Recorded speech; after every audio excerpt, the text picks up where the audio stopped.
भगवान की बातें इस YouTube चैनल पर हम आज शास्त्रों से कुछ और रोचक प्रकरण की बातें लेकर आए हैं।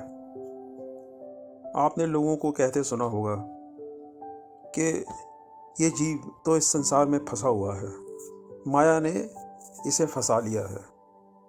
कुछ एक्सप्लेनेशन वैसे तो कई हैं शास्त्रों में इसकी, कुछ रोचक एक्सप्लेनेशन आज हम आपके समक्ष लेके आए हैं। शास्त्र कहता है कि ये जीव संसार में फंसता क्यों है। इसके दो मुख्य कारण हैं। एक तो ये संसार को सुख रूप देखता है, लग संसार इसे सुख रूप दिखाई देता है, और दूसरा ये संसार को सत्य जानता है, मतलब संसार इसकी नज़रों में सच है। तो ये दो विशेष बातें हैं। अब आप इसके एग्जाम्पल्स सुन लीजिए।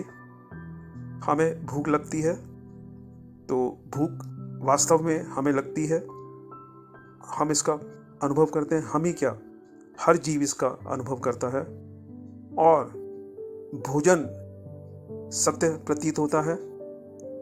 भोजन को खाकर हमारे दुख की, यानी कि भूख के दुख की निवृत्ति होती है।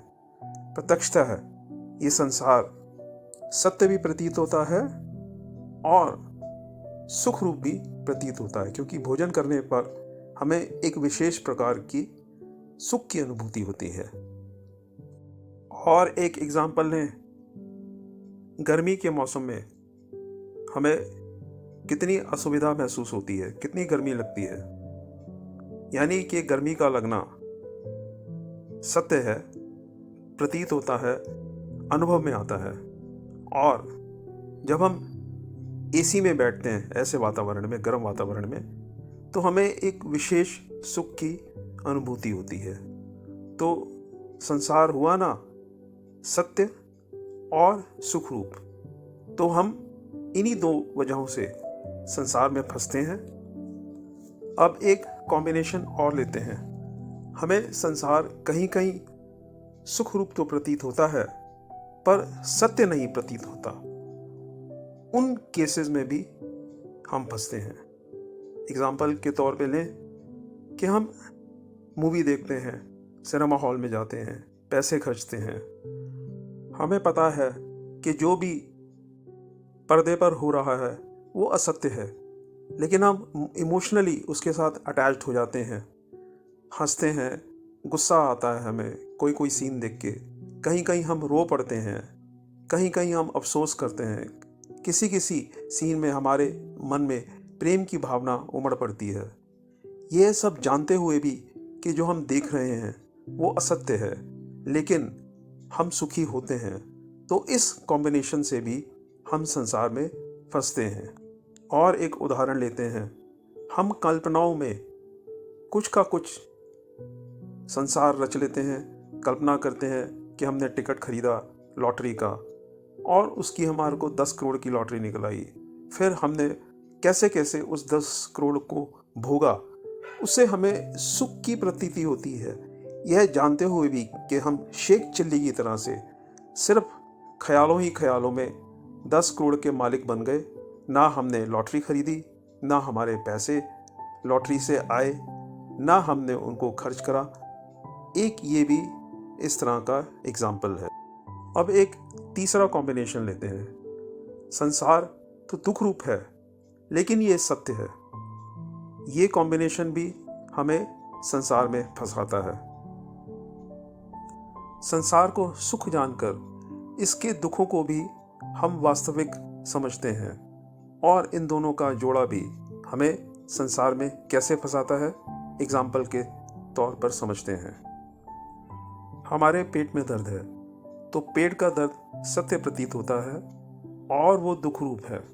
तो हमारा व्यवहार उस दुख को दूर करने के लिए प्रयत्नशील हो जाता है। एक और उदाहरण लेते हैं। हमें बहुत ज़ोर की भूख लगी है, घर में पता चलता है बासी खाना 2-3 दिन का तो पड़ा है, किसी वजह से ताज़ा खाना उपलब्ध नहीं है। हम ये जानते हुए भी कि ये भोजन विषाक्त हो सकता है, हमारी तबीयत को खराब कर सकता है। लेकिन अगर भोजन इस तरह का है जो कि हमें प्रिय है, सपोज़ कर लो मटर की सब्ज़ी है, पनीर की सब्ज़ी है, या किसी को मीट पसंद है, वो बासी होते हुए भी एक स्वाद के चक्कर में और एक भूख की निवृत्ति के चक्कर में हम खाने को प्रेरित हो सकते हैं। अब एक चौथा जोड़ा भी बनता है, जहाँ संसार हमें दुख रूप प्रतीत होता है और साथ में असत्य भी जान पड़ता है। उन अवस्थाओं में हम संसार में प्रेरित नहीं होते। ऐसी दशा में हम संसार के विषयों को एकत्रित करने में, उनको भोगने में, उनको प्राप्त करने में ललायत नहीं होते।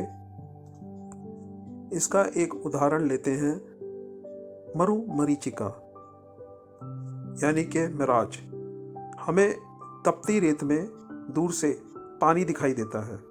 हम उसकी तरफ दौड़ते हैं तो हमें पता चलता है कि वो भ्रम था, वहाँ पानी कुछ नहीं है, पर दिखाई देता है। हमें ऐसी अवस्था में प्यास लगती है और हमें पता है सामने के मरीचिका है, मिराज है, तब हम उस पानी को प्राप्त करने के लिए नहीं दौड़ते। यानी संसार मिथ्या है और दुख रूप भी है, क्योंकि इस प्रयत्न से पानी नहीं मिलेगा, हमारे हाथ निराशा ही लगेगी। ऐसे ही कोई आपको झांसा दे कि आओ तुम्हें एक ऐसी चिड़िया दिखाता हूँ जिसके पैर तो उसके सिर पे हैं और पंख पूंछ में हैं, तो आपको पता है इस तरह का कोई प्राणी इस संसार में होता ही नहीं है। तो वो चिड़िया आपके लिए भ्रम स्वरूप है, मिथ्या स्वरूप है, और आप उसको प्राप्त करने का प्रयत्न नहीं करेंगे। हमारा शास्त्र कुछ ऐसा ही समझाता है कि ये संसार को अगर विवेक विचार से समझें, विवेक की दृष्टि से देखें, तो ये असत्य भ्रम ही मालूम होगा, और साथ में ये सुख रूप नहीं, दुख रूप स्पष्ट रूप से समझ में आएगा। जब ये संसार दुख रूप हो जाएगा, भ्रम रूप हो जाएगा, यानी कि इसका अस्तित्व सत्य नहीं है, जैसे कि सपने के पदार्थों का अस्तित्व सत्य नहीं है, तब हमारा मन यहाँ से हटने लगेगा, और यहाँ से हटेगा तो कहाँ जाएगा? स्वभावतः इसको आलंबन चाहिए, तो ये भगवान की तरफ जाएगा। भगवान को ना जानते हुए भी, ना समझते हुए भी एक ऐसे तत्व की तरफ लगेगा जिसको हम भगवान कहते हैं। ये शास्त्रों की घोषणा है। समझना थोड़ा कठिन है, लेकिन वास्तविकता शास्त्रों के अनुरूप यही है। आज हम यहीं पर विश्राम लेते हैं, फिर अगले एपिसोड में कुछ और नई बात लेके आपके समक्ष उपस्थित होंगे। तब तक के लिए नमो नारायण।